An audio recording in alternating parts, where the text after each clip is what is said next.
Welcome to episode 122 of the Civil War Breakfast Club podcast. As always, I'm joined by Mary, a woman who is trying her best to keep her graduate GPA high above sea level. I am merely a sunken trash barge named Darren. Land ho, Mary, land ho. How we doing? Fucking trash barge. Well, got to bring it sometimes. Got to bring it I guess sometimes. barges factor into our story tonight. Little bit. Yeah, Maybe. definitely is. Yeah. We got some stuff to talk about. But before we get started, I never forget. I'm going to be a gracious host, and as always, I'm going to ask you, Mary, that very important question, which is, of course, what are you drinking? I'm drinking Haze Glare by New Belgium. It's an IPA, and I'm drinking it out of just a generic Civil War mug that I got at Gettysburg. So that's nothing exciting tonight, but the beer's pretty good. The mug's pretty Okay. cool. So how about you? What are you drinking? Oh God, thank you so much for asking. I appreciate it. Well, I'm I'm drinking. polite. You are not annoying at all. You're not an annoying lady. I am drinking Plymouth Rocks IPA. It's a local IPA here from, guess what, Plymouth. And I'm drinking out of my Boston College National Champions hockey mug because it's a big hockey weekend around these parts, Mary, my college world. So we got some stuff to keep an eye on. But in any case, we got more important things to talk about here, Mary. We do. And for the first time in a while, we're going to be going seaward in this episode, and we're going to be talking about one of the most enigmatic and incredible stories of the entire Civil War, the plight of the Southern submarine, the H.L. Hunley. Yes, and I like that you said H.L. Hunley because I think we both heard it called the C.S.S. Hunley before, but that's one of the myths about it. It's actually called the H.L. Hunley, which is after one of its inventors. It is. And what's great about this, we talk all the time about talking about people and stories. I've spent a few days of my life sitting at the bar in Charleston, South Carolina, Mary, and people love to talk about the Hunley. It's one of their favorite things to talk about, and there's a lot of misconceptions about it. And there's quite a bit now. We got to take it back a little bit about where we're going to go, right?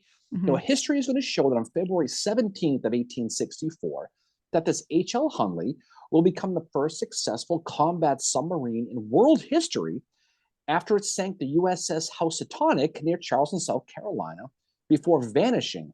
And it would stay vanished until 1995. Now, we'll talk about the mission and talk about all the stuff that went down with it, but and its disappearance, its eventual discovery, and all that. But before that, we got to talk about why the Hunley was built and why anyone would attempt such a brazen act, just an adventure to start with. Now, if you remember, Mary, you've probably forgotten, but when the Civil War began, Washington realized that despite its eventual military superiority, the key to putting down the rebellion was really by limiting the Southern economy. And at the war's outset, the South's lifeblood was the export of cotton, really overseas. We talked about the blockade. We talked about a lot of this stuff. Yeah, we had Alexander Rose on almost exactly a year ago to record. I think it was getting close to our 100th episode. No, just to draw a comparison, in 1860, Mary, the port of New Orleans, which we're going to talk a little bit about, that city alone exported $220 million worth of cotton. That is 8.1 billion with a B in today's money. That's how important cotton was to that economy. It's crazy. Abraham Lincoln, you may have heard of him, Mary. The guy with the hat. Got a weird looking beard and he's got a nice hat. he quickly understood the importance of keeping the Confederacy isolated from foreign markets. So on April 19th, 1861, Lincoln is going to sign the Proclamation of Blockade against Southern ports, and which basically was an order for Union forces to begin a blockade of all major Confederate ports. Not a very creative name, but that's what he called it. He will put in place a plan by a guy named General-in-Chief Winfield Scott, who was going to close off all Confederate ports, preventing ships really exporting goods, primarily cotton, and as well as stopping ships from entering Southern ports to deliver cargo. He called it the Anaconda Plan, Mary, and it covered over 3,500 miles of coastline in 12 Southern ports. Okay, now we talked before in previous episodes, these blockade runners from places like England, they were successful running the blockade. The impact was strong as the war went on. It got stronger and stronger. They began to starve the South of supplies while crippling their economy by cutting down the cotton trade by over 95% by war's end. So it was a slow, more like a python there than an anaconda, but it slowly strangled them out. finding a way to break this naval stranglehold was by far the most important thing in the South to their economy. And they became more and more desperate as the war went on to find a way to break this, right? Now, if you remember at the beginning, Mary, the Union, when the war began, had just 42 ships. That's Yep. all they had. But it grew to 671 by the time the war went on. And they invented things like the ironclads. Yep. And by the time the war finished, the United States had one of the strongest navies in the entire world. Yeah. That's what the war did, right? Yeah. And to try to help combat this, the South is going to try to build their own navy, but they're going to rely on privateers. And this is really to help run the blockades, and that's really what they wanted to do, but also find a way to fight and combat the Union Navy whenever they possibly could, right? The Confederate government, as well as wealthy Southerners, were offering privateers upwards of $50,000, over $1.8 million in today's money. It was quite a lucrative business. And I think some of them even started to be like, well, actually, we want this much. In a way, they're kind of like pirates who are paid by the government, well, that's, I guess, in a way. That's what a privateer is, Mary. But oh, in any case, but you're right. Oh my God, right? But in any case, it's a lot. You're right, though. It's a lot of money. That's a lot of DQ blizzards we're talking here. Okay, quite a bit. Now, I'm sure pure patriotism, helped some people on the cause a lot as well. But building a vessel and raising crew to sink a warship was mucho dinero. And if you could do it, you would certainly try. Okay, enter a man named Horace Lawson Hunley. Now, Hunley was born December 29th of 1823 in Sumner, Tennessee, before he moves to New Orleans, right? Where he becomes a lawyer. He does. He studies. He joins the bar 1849. He's going to practice in New Orleans. Eventually, he becomes a member of the Louisiana State Legislature. Seems like we talk about lawyers all the time with this. I know. I was just going to say, like, John Brown Gordon was a lawyer. Hunley's a lawyer. Like, I think Francis Barlow was a lawyer. But here's the thing about Hunley. Not only is he a lawyer, he was a dreamer since he was little, okay? He wanted to be considered in history a great man, somebody nobody would ever forget. That's what he wanted. He carried a notebook wherever he went. And when a great idea popped in his head, he'd pull out the book, he'd write it down in his ledger. That's what he did. So in the fall of 1861, two other men from New Orleans, a guy named James McClintock and Baxter Wilson, they were coming up with an idea on how to make some money.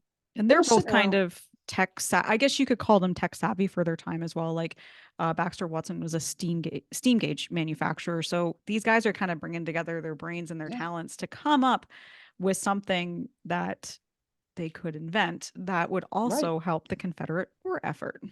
Right. And they came up with this idea for a secret underwater boat that could sink Union ships and make a ton of money. And so Hunley heard of this, and he decides to reach out to them. Now, here's the thing, Mary. Let me ask you a question. If you're going to do such a thing, a covert act, right? You needed money and you needed secrecy, okay? If you wanted both, who would you reach out to? Who would you seek? I don't know. You'd seek out your Freemason friends. Yes, that's right. And that's what they did. Wow, Hunley was the secretary of the Mount Moriah Lodge number 59, while McClintock and Watson were both Masons from the Mobile Lodge number 40 in Alabama. Now, there's another Mason that's going to factor into there's a lot of Masons that are going to factor into this story, okay?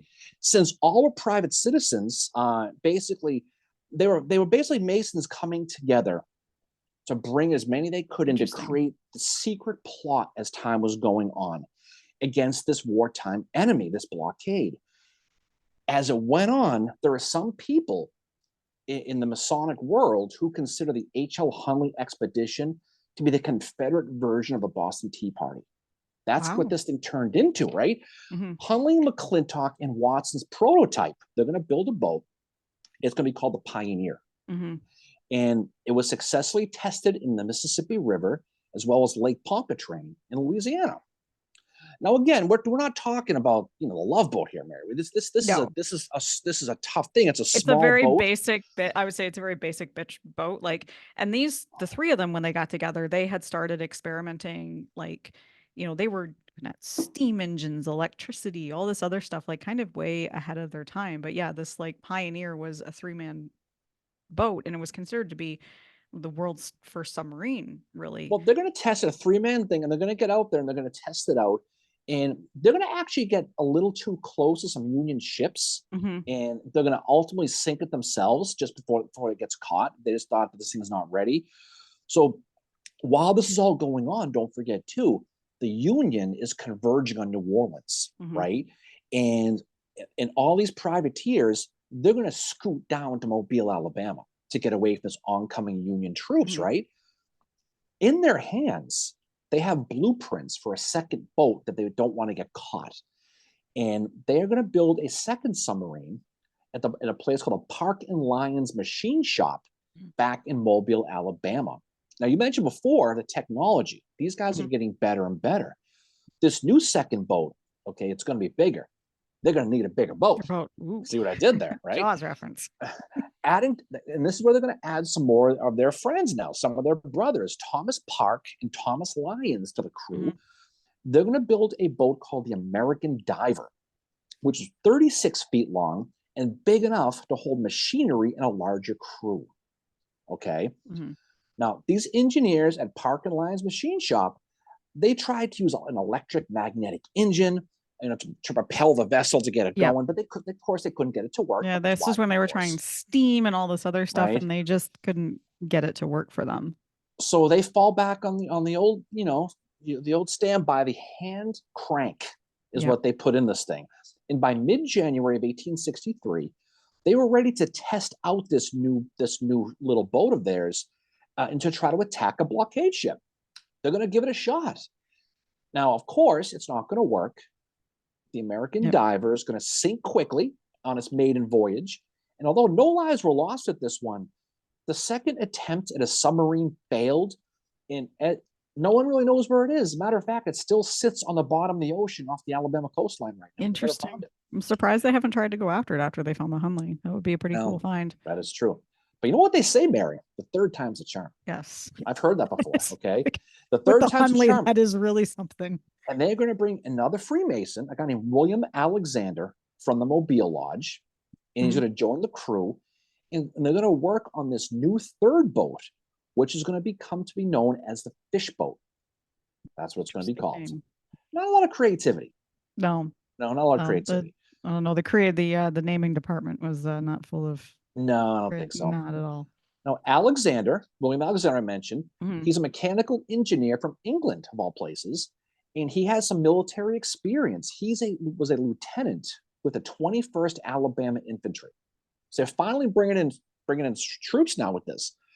He also brought in a fifth crew member, an injured lieutenant, also from the 21st Alabama, who was back in Mobile rehabbing, Mhm. named George E. Dixon. Yep. Now, Dixon was a Royal Archmason, okay, as well as a member of that Mobile Lodge. Now, Dixon is a former ship engineer, okay, and he fights the Battle of Shiloh. Yeah. And before leaving for battle, his girlfriend, a woman named Queenie Bennett, is her name. Weenie? Queenie, all the creativity came from the nicknames apparently instead of the Yeah. boat. But Queenie Bennett gave him a good luck charm, a shiny Yes. $20 gold coin. Now, while Dixon is at Shiloh, he's going to be shot in the leg, Mhm. and the ball is actually going to hit him in the pocket, and it's going to hit that gold coin, Oof. which was in his pocket. Yeah. Now, it basically saved his leg. The bullet's going to hit it and injure him. He's going to have to rehab, Yeah. but it saves the leg, maybe even saves his life, but it puts a dent in the coin. Now, like I said, the wound did require he go back to Mobile Yeah. and rehab, but the coin did prove to be a lucky charm. And Dixon kept that bent coin with him everywhere he went afterwards. On the coin, he had inscribed on it, "My life preserver," Yeah. to remind him that this coin literally saved his life. That's how he That felt. is such a I don't know. That's so haunting. Oh, it The absolutely story. is. And it's during this rehab that he's going to be recruited and joined by his Masonic brothers in the submarine plot. Now, Hunley is quickly going to find out that this financing of this new boat is a little above his pay grade. Yes.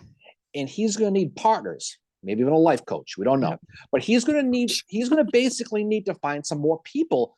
He's going to turn to two people, a guy named Dr. John Fretwell and Edgar Singer, both from Masonic Lodge in Texas. And interestingly, Edward Singer is the nephew of the guy who invented the Singer sewing machine.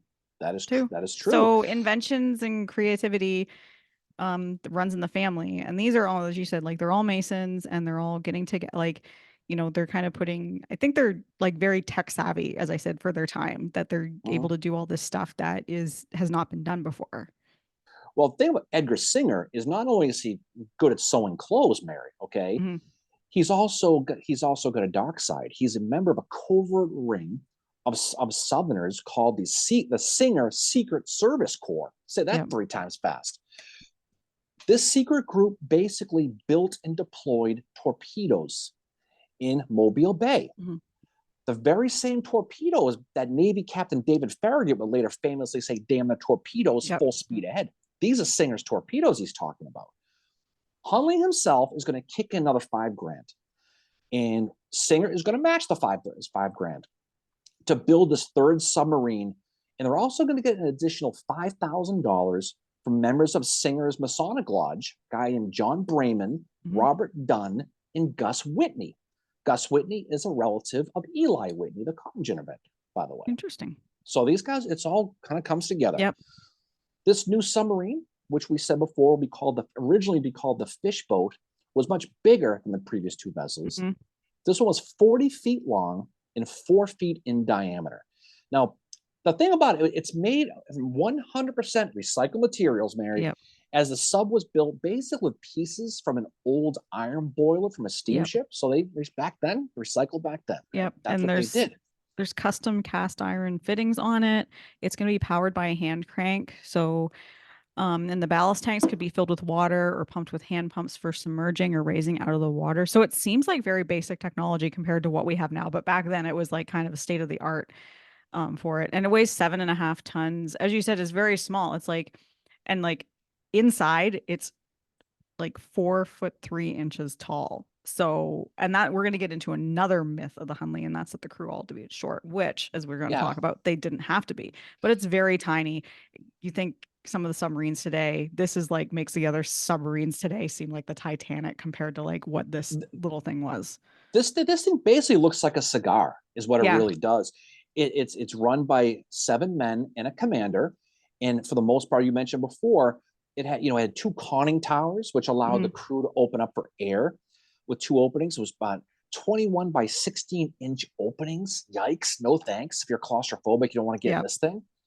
Now, for the most part, attached to it, or will be attached to it eventually, will be a 16-foot spar, which is built of wood and covered by copper, which would hold a single torpedo about the size of a beer keg, probably an IPA keg for you, with 135 pounds of black powder. That's what this thing's going to be. That is way too close for comfort. I mean, 16 feet seems like a long way, but geez, if I'm in that Hunley, I'd be like, this is a little bit too close for comfort.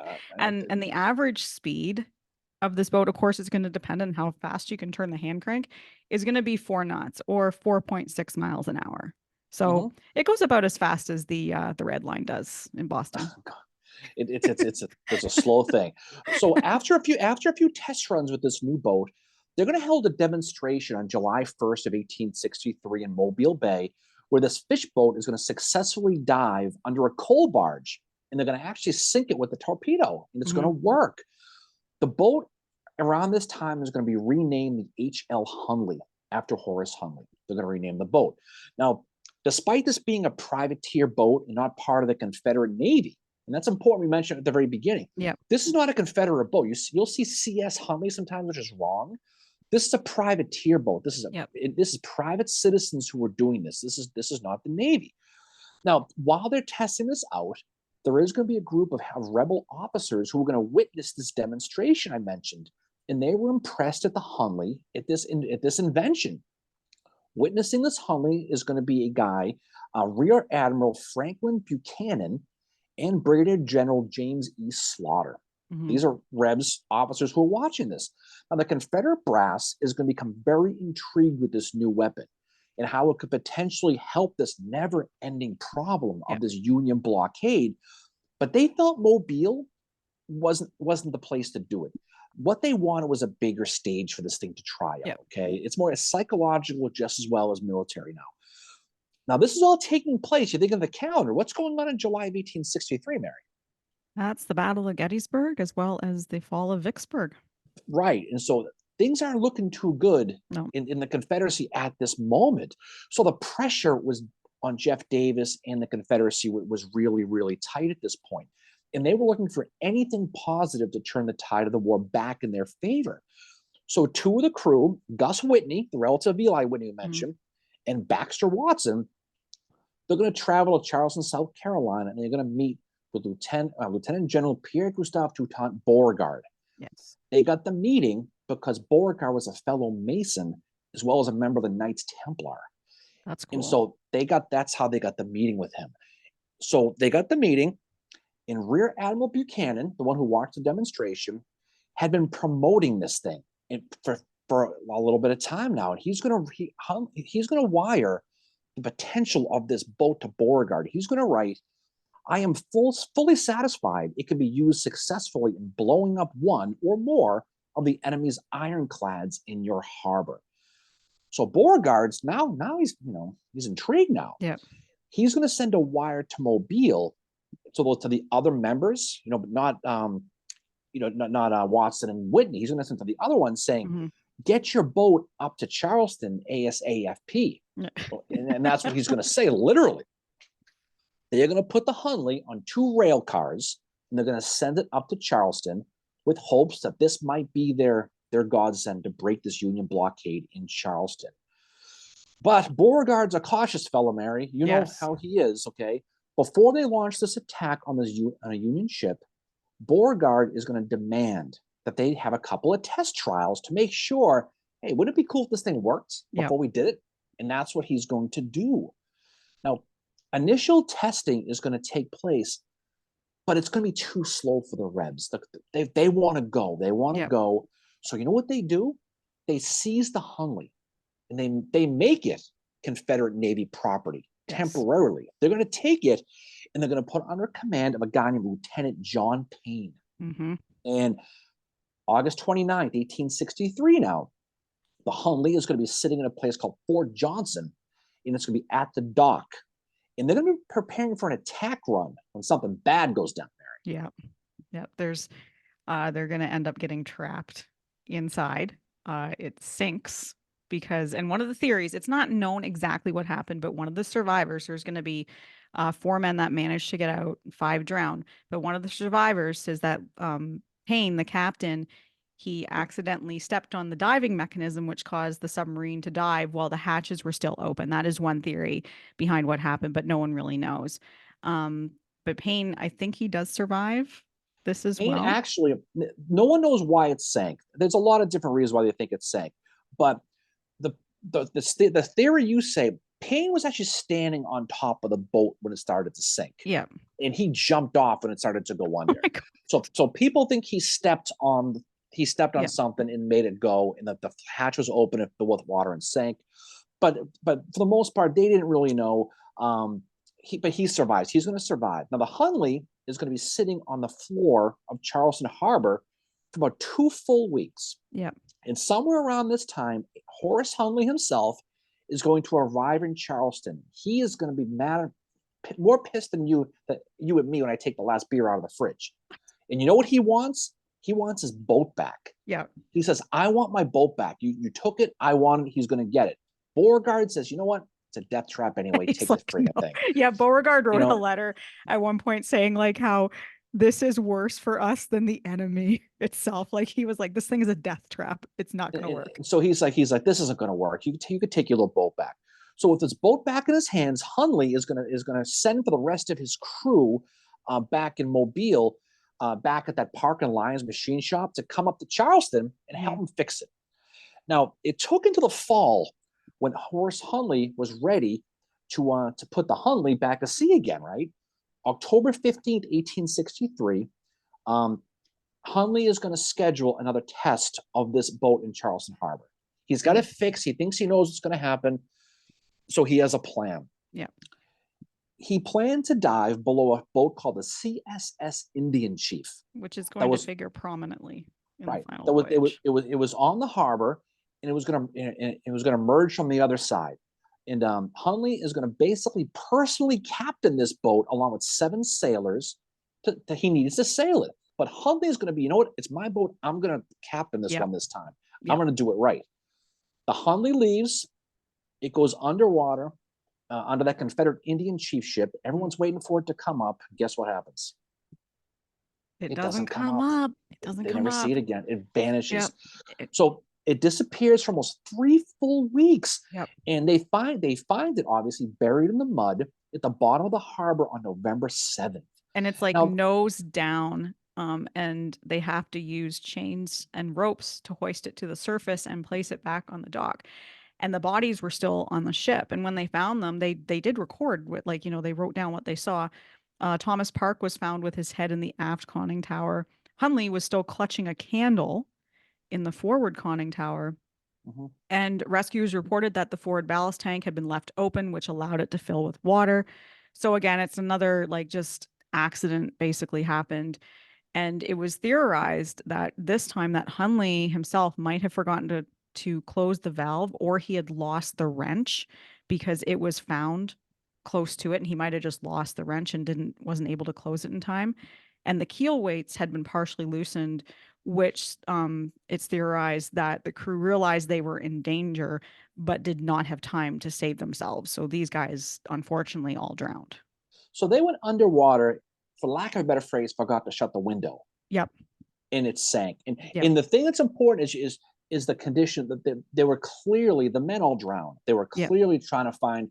You mentioned before, 2 of the men were in the conning tower, including Hunley. Hunley had a candle in his hand, but it's clear by their positions that they very much knew Mm-hmm. that things were going bad, that the boat was sinking, Yep. and they were trying to escape and ran out of time. Hunley obviously is going to be killed, and this is the second accident now within a 6-week period, which leads at this point to 13 deaths of men on this thing.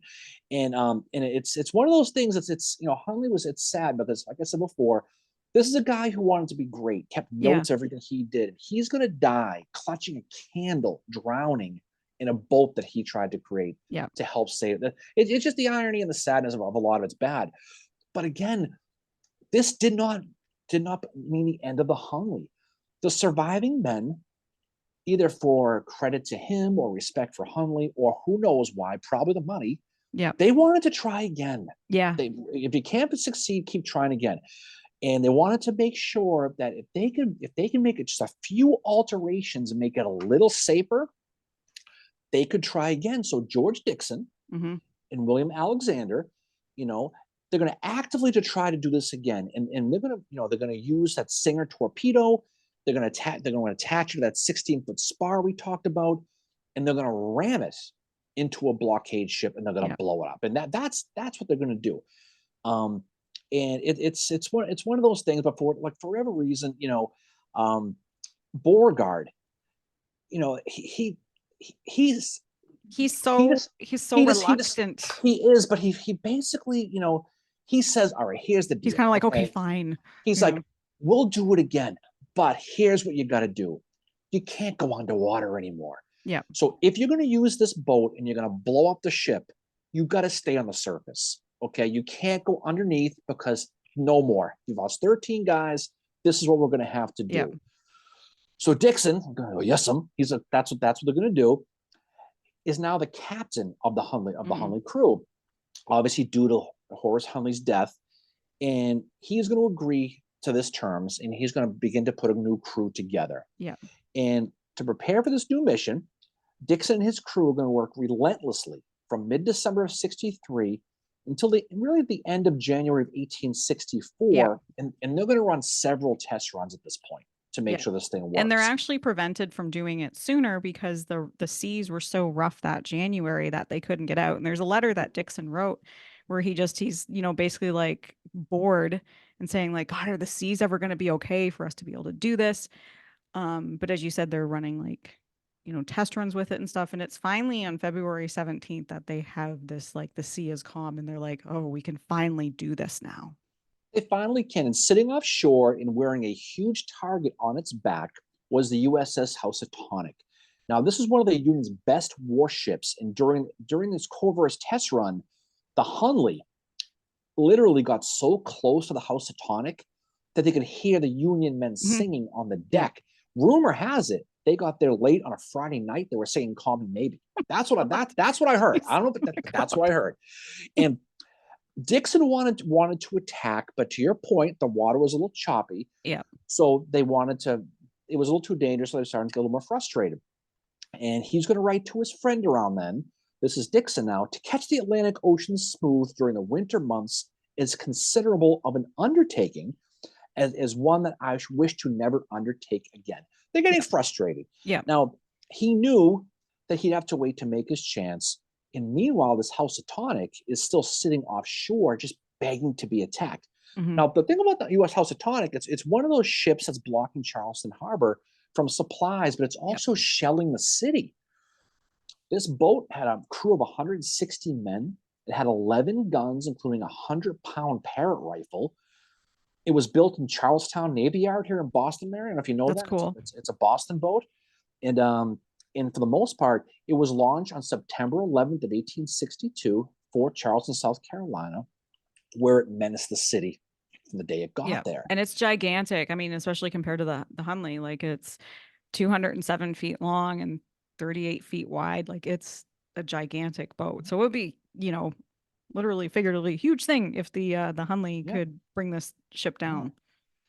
Housatonic is commanded by a guy named Charles Whipple Pickering. That's his name. Interesting. And he was part of the prestigious Pickering family from Salem, Massachusetts, of all Mm. places. If you know Salem's Pickering Wharf, it's named Hmm. after his family. The ancestral home of the Pickering family was built in Salem in 1660 and is thought to be the oldest existing home still standing in America. And despite the family's prestige, the Pickering family somehow escaped the Salem witch hysteria of 1692. It just Hmm. did. But it's an old blue blood New England family, this Pickering family. But anyway, to your point a few minutes ago, the weather starts to improve. And on the Yeah. night of February 17th, 1864, Dixon and his crew, they knew this was their chance. They're rubbing their hands together. Yeah. They're Yeah. ready. Okay. It was a 3/4 full moon, not quite a full moon, and the sea was calm. So here we go. So the thing is, for this plan to work, Mary, the Dixon knew that stealth had to be the key, Yeah. but they also had to find their way back after they blew this thing up. Because Yes. they're going to be out in the ocean. The House of Tonic's 5 miles away. So they Yeah. had to do it. And to get back, Dixon's crew had a plan. Now, after they blew up the boat, they would open the conning tower. Remember, they're staying on the surface now. Yeah. They're not coming back up. A crew member would wave a light that was a blue light from the Hmm. conning tower at the shore at a place called Battery Marshall, which is on Sullivan's Island near Hmm. Charleston. They were going to get out. They were going to wave the light. Then they were going to light bonfires so it would give them a single fire to come back. Yeah. The blue light is what the whole thing was. And that's going to be a mystery for later on. Now, sometime after 8 p.m. on the 17th of February, the H.L. Hunley is going to make its way through Charleston Harbor towards the Housatonic, which is floating offshore, right? Now, you can just imagine inside Dixon and his crew, they're pumping away in that Yeah. hand crank, they're going, and they're trying to keep it afloat. And you can imagine how nervous they are. And, Oh and God. Dixon's sitting at the front with his legs crossed and his elbow on the table. That's Yeah. how he's sitting, right? And they're cranking, they're cranking, they're cranking. Attached to this Hunley at the end of that 16-foot spar is that 135-pound Singer torpedo, and they're going to slowly approach the ship. Now, some of the crew members in the Housatonic, they reported seeing something on the water approaching and think it was a porpoise of all Yeah. things. They're That's what like, they thought. oh look, it's a porpoise. That they ignore it, but as it gets closer, they realize something strange afoot at the Circle K. This is weird. So the men in Pickering's command realize this thing's a friggin' ship. Yeah. So they immediately start firing on this thing. Ping, ping, ping. The balls are firing off of the Hunley, right? Moments later, boom! Yep. The Stinger torpedo is going to contact with the ship, and it's going to create a gigantic explosion that is going to leave a hole in the U.S. warship.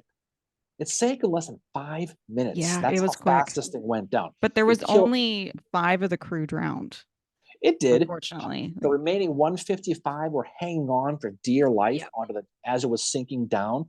Don't forget, this is February water. The Yeah. water's 50 degrees out here. Oh, no, thank you. And so that's it. They're another ship called the Canandaigua is going to be nearby. It's going to come over to the sinking Housatonic, and it's going to be able to rescue the remaining 155. Now, for the Hunley, it was mission accomplished, right? Yep. But here's where the mystery of the H.L. Hunley really begins. And these are the stories people talk about at the bars in Charleston about why it's such a fascinating story. Both Union troops on the ship, as well as some Confederate troops back at Battery Marshall on Sullivan's Island, they claim that they saw that blue light, that blue signal light. Yeah. They were going to do afterwards. The one that Dixon promised to light after the explosion so the Hunley could find its way back, right? Robert Fleming, he's a member of the Housatonic crew. He wrote, I saw a blue light on the water ahead of the Canandaigua and on the starboard side of the Housatonic. Okay, he says he saw the blue light. Yeah. Fleming was the only member of the entire 155 survivors to claim he saw it. He was the only one. Back on Sullivan's Island at Battery Marshall, Lieutenant Colonel Olin Miller Dantzler, he's a member of the 20th South Carolina and former South Carolina state senator, by the way, Mary. He's going to write, the signals agreed upon to be given in case the boat wished a light to be exposed at this post as a guide for its return was observed and answered. So what is he saying? Dantzer's saying, I saw the friggin' light. Yeah. And so according to Dantzer, he saw the blue light on that water on the horizon.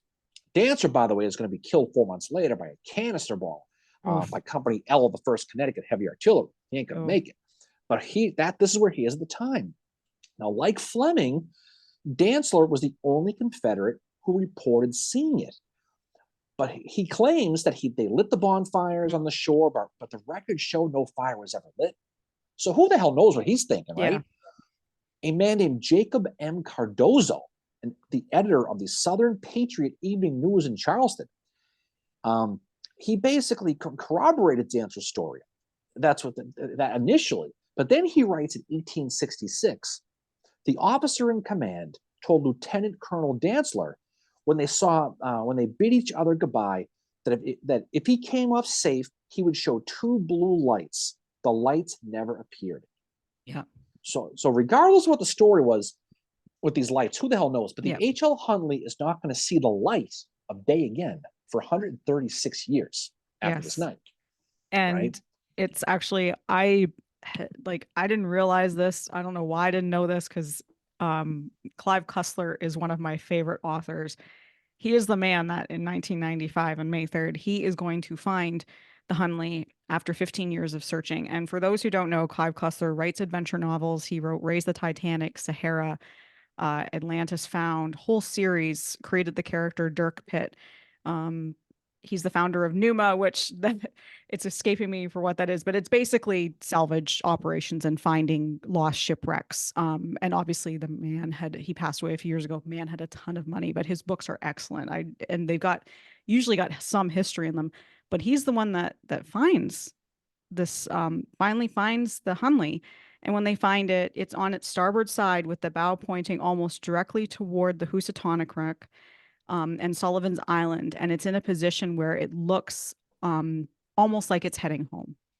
Well, the thing is, it was headed that way, And he finds this in May 3rd, 1995.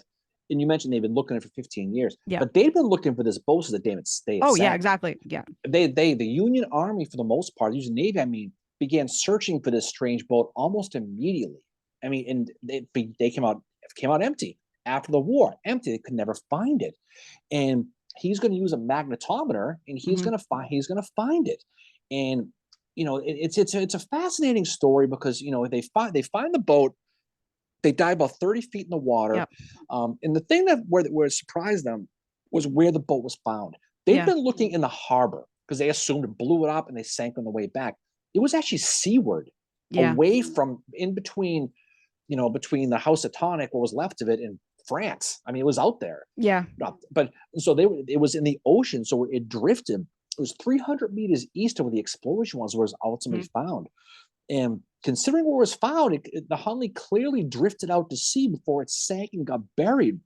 And but it's funny though how things never change. Yeah. When Cussler finds the boat on May 3rd, 1995, the United States government claims it as spoils of Yes. war.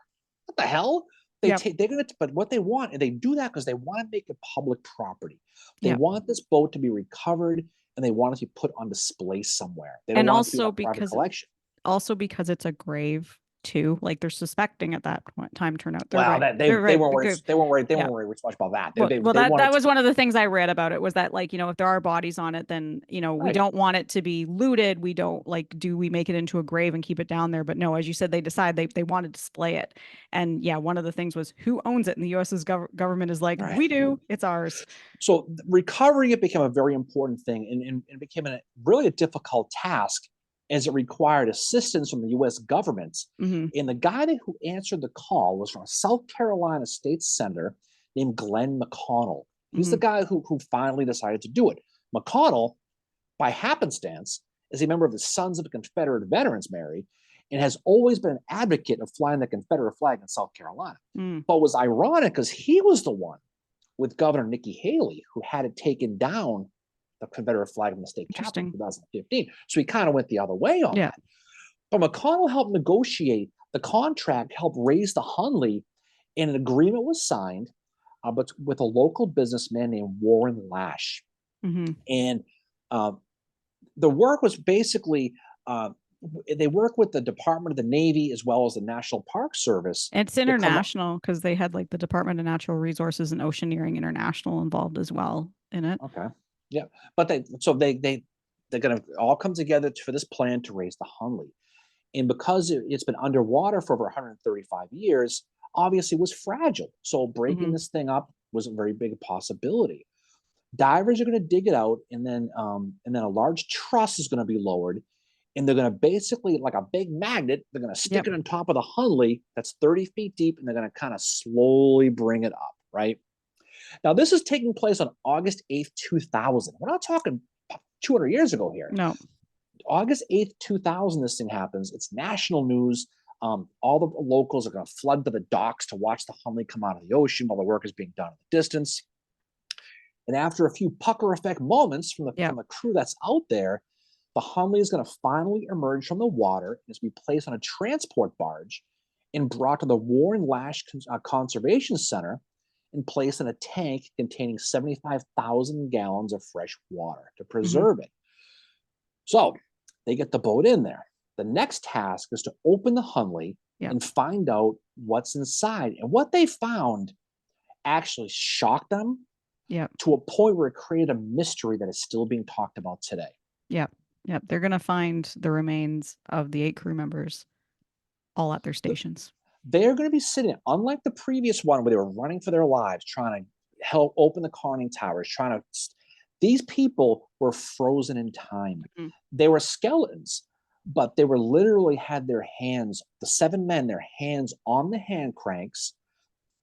Dixon still had his leg crossed and his arm up on the table. Yep.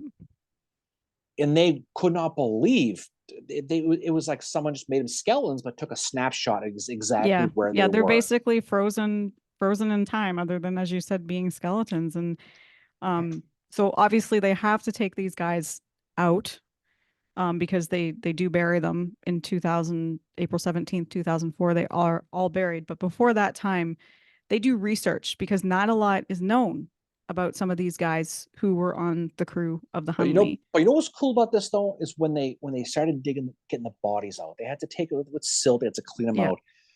You know what they found in front of Dixon's body? They found that dented gold coin. His coin. They found his coin, my life preserver, that was still visible on it. and they also found his Freemason Royal Arch pocket watch. Wow. If you go to the Lash Center and you can still visit this boat, you'll see those artifacts. But it was they were right in front of him. His lucky charm was he still had right in front of him. Yeah. And Um, they do have like facial reconstructions of the guys too, which is really cool. Like you can view them online and I think you can yeah. see them at the museum as well. And it's really eerie because they look so real. And Well, their story, the seven yeah. crew, they never get their names told. I mean, Arnold Becker, Johann Carlson, Yep. Frank Collins, C. Lumpkin. They never knew his first name. They just called him C. Yep. Lumpkin. That's a true story. Augustus Miller, James Wicks, and Joseph Ridgway. These are the Hmm. men that they found. Um, Ridgway was the only man they could do DNA testing on to find Yep. out who he actually was, but they were able to find out who the other men were by where they sat in the sub. Yeah. And just by doing, they were able to do like the technology we have today, the forensic, the friend, like they had a forensic guy from the Smithsonian looking at them. So for instance, so Joseph Ridgway, just a little bit about each of these guys, because, this is at the end of the day, there's humans that were on this part of this story. Joseph Ridgway, he's second in command, and he's born 1833 in Talbot County, Maryland, and his father was a sea captain. He joins the Confederate States Navy in Richmond, Virginia on August 29th, 1862. And he's assigned to the CSS Indian Chief, which is the boat that, as we all know, the Hunley goes under when it sinks and kills the creator, right? Um, he was operating one of the cranks. His other job was to secure the aft hatch. He operated the aft pump and the flywheel. He's just over 30 years old when he dies on the Hunley. And one of the things that was found in him was the ID tag of a Union soldier named Ezra Chamberlain. And Ezra Chamberlain died at the Battle of Morris Island in 1863. It's not known why Ridgway had this on him, but that's something that they found. That is another kind of the mysteries. Like, it seems like as many questions as they're answering, more questions come up from this. And his descendants are in Charleston for the burial. The other one, James A. Wicks. He was born in North Carolina around 1819. He's 5'10", which this kind of there's another guy, I'll get to him in a minute. He's 6 feet, but James A. Wicks is 5'10". He's a heavy tobacco user. This is what they've learned all from the forensic analysis they're able to do on these guys. He joined the Navy, the U.S. Navy in 1850. So he originally fights for the North. And then he goes and he's on a ship and it gets sank and he basically is like, I want to go home. So he crosses the lines in Virginia and he ends up enlisting in the Confederate Navy. And he is also going to be part of the crew on the CSS Indian Chief. He participates right before he's killed on the Hunley. He participates in a raid outside New Bern, North Carolina, which was for the destruction of a Union ship. And he arrives back in Charleston just days before the Hunley's final voyage. He's in the sixth crank position. And so in case of an emergency, he was to release the aft keel block. And his descendants were also at the burial as well. Miller, I don't think is Miller's first name known?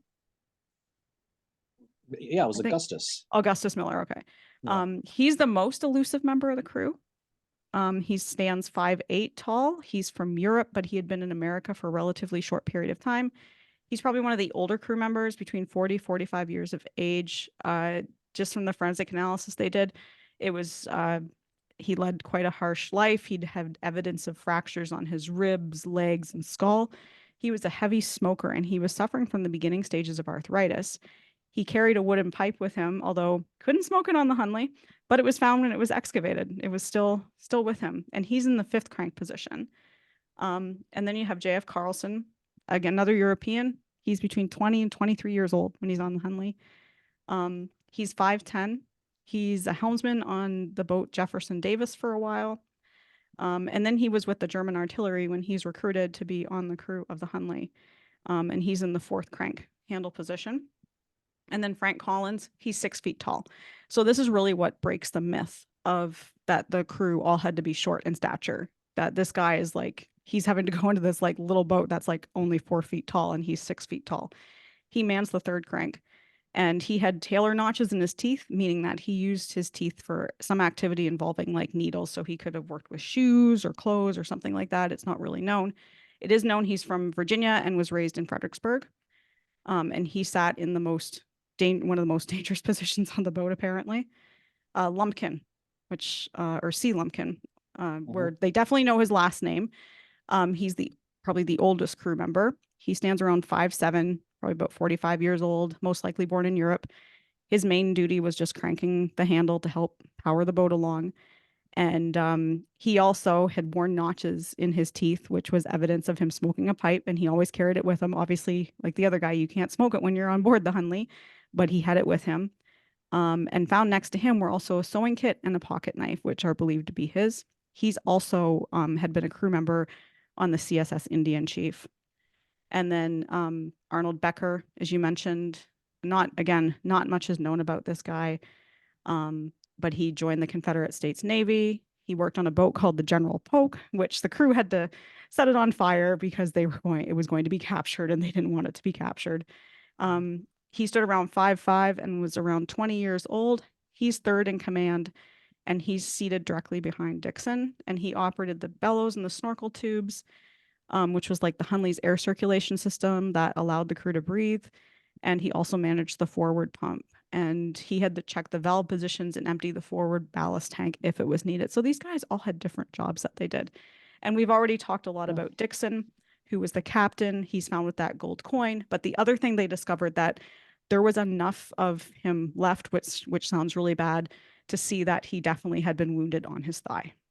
Yep. And that, as you said, that's his wound from the Battle of Shiloh. So, as tragic as it is what happened with when it was found, we're able to do all this forensic work on them and kind of get a story behind these guys. We're able to reconstruct what they look like because, there is a picture of Hunley, but I don't know if there's pictures of these other guys around, but they're able to do the facial reconstructions. Mhm. As I said, you can see them on their website. So these guys all have a story, and they're all buried in Charleston, where they were buried in Yeah, 2004. there's no known photographs of the other seven. Four Europeans. A lot of them came from backgrounds unknown. Who the hell knows where they came from? But the thing about it, and the thing that's kind of haunted the people who started the Hunley for a while, is what killed them. Mhm. Because you said before, they opened the boat up and they're still sitting there as if they're just all asleep and they never moved. It was always assumed that the explosion blew a hole in the submarine, and which led to it sinking and killing all 8 men who drowned in the harbor. That was always, they never found it. Um, and a lot's changed. There's a book that came out called In the Waves, which was Mhm. published in 2020 by a PhD scientist from Michigan and Duke University named Rachel Lance. Mhm. And she wrote a very compelling case that the victims of the H.L. Hunley didn't drown, but died of something called blast trauma.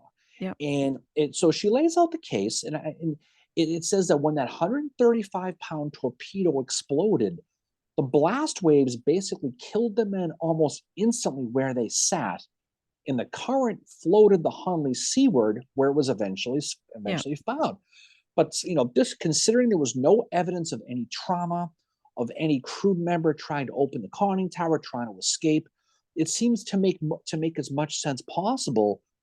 And although it appears that to make the most sense that no one really knows that death is still a mystery, but that's the most common thing. Mhm. But here's the thing, though: if they died instantly, that removes that suspicion about those blue lights they talked about, Yep. right? And that's the whole thing. But who knows? The death of the crew of the H.L. Hunley will always be one of those stories in history that will always be debated regardless. And I'm telling you, you sit at those bars in Charleston, this is the stuff they talk about. They Mhm. talk, it's not who broke first of the 11th Yep. Mary. It's what killed Dixon and what killed Ridgway. And they talk about it, and people get really passionate. Now, what's interesting was you mentioned the funeral, and the last orders that was given to the Hunley and to those around them who played a part in before it was launched. Mhm. These orders are read by PGT Beauregard before the mission started. And his quote was, "Pay proper tribute to the gallantry and patriotism of its crew and officers." And 140 years later, on April 17, 2004, this order from Beauregard was carried out when those 8 crew members of the H.L. Hunley were buried at Magnolia Cemetery in Charleston, South Carolina, in full military honors. They were buried next to the other 13 men who Mhm. died in the expedition, lost their lives in previous Hunley missions, including H.L. Hunley himself.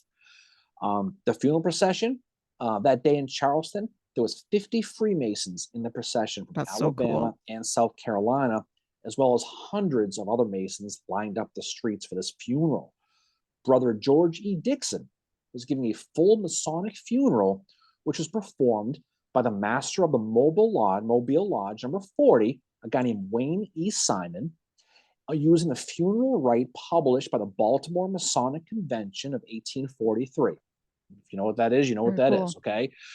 You can still visit the H.L. Hunley today, as well as some of those recovered artifacts we talked about, such as Dixon's bent gold coin, that Royal Arch watch fob, the whole deal, at the Warren Lash Convention Center in North Charleston.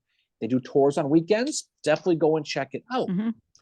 But here's the thing for me, okay? The coolest thing about this, if you go to visit Charleston, you go Yep. visit them, okay?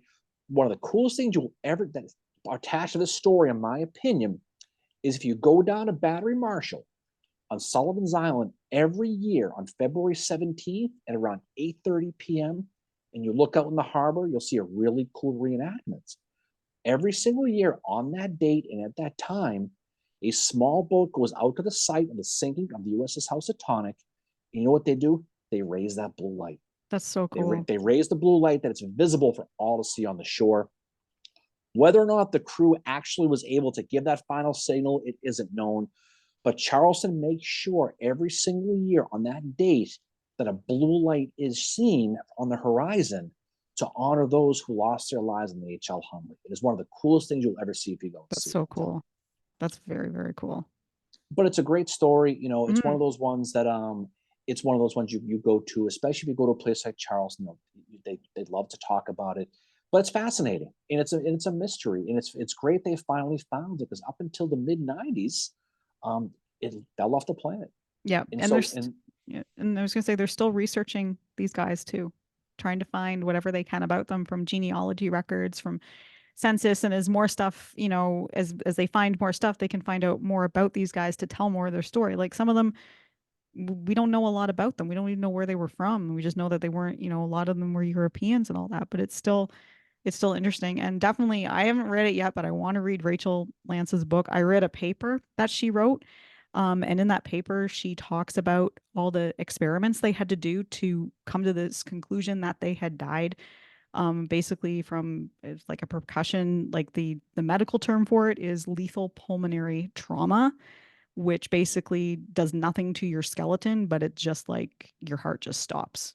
And it was shut you up. she concluded that they probably died like pretty much instantly when it happened. And judging by what it looked like, it's pretty clear. Now, if you go visit the Huntley, you go to the Lash Convention Center, you go visit it, and you see how small it is. Mm-hmm. Just picture 8 men sitting in there working a hand crank, getting ready to attach a bomb to a 16-foot spar. Think of the stones you would have to carry to Oh get yeah. inside that boat. But then again, these men, these 8 men, and as well as the other 13, they're known to history. But again, these are people who, for whatever they felt they were fighting for, they put their lives on the line to do it. Yeah. And the thing that remember, most of these guys were not even military; they were No. private citizens, and they Yeah. did it because either for patriotism or for money, whatever it was. They did it, and by the end, they wanted to make sure they could try to make sure they lived the best way that H.L. Hunley would have. They wanted his boat to succeed so bad because he Oh put yeah. his whole life into it. He didn't live to see the final thing. He would have been on the boat realistically, and he probably Probably. obviously would have died. But they wanted to make sure they did what they could to honor Mm-hmm. his memory and his boat. And Yeah. if you go there, you can go to Magnolia Cemetery. You have a nice setup. You can see all the graves laid out. And it's a great place to go. So if Mm-hmm. you get a chance to go, definitely do it. So I think that's a good place to drop us off right now, Yep. Mary. I think we did these guys justice. But what's coming up for us? Yeah, well, we gotta sit down at the old headquarters and talk about some more episode ideas. Again, which hopefully we'll be back in a couple weeks. We will be having our usual YouTube live stream will be this Sunday at 10 o'clock Eastern time. We're going to be bringing our roundtable back hopefully soon, as well as our book club for 2024, which we have some books in mind for that we need to announce soon as well. Announce that soon. Trivia coming up soon. We got a lot of fun to do. So hopefully you can join us on our YouTube live on Sunday, like Mary said, at 10 o'clock. And away we go. All right. So any final words from you, Fincheroo, on this Friday night here in cold Plymouth, Massachusetts? Well, thanks for bringing it like you always do. Oh, happy thank to you do to it, so. all our listeners for being with us for these 122 episodes. Whether you're watching them on YouTube or listening to them, the audio version, we thank you very, very much for your support, as well as to the people that come out and join us on our YouTube live streams Saturday or Sundays whenever we do them. That's always a great time too. All right, guys. Well, we appreciate it. Thanks for listening. We will talk to you all, Mary, as they say, on the other side. See y'all later. Go busy. Bye.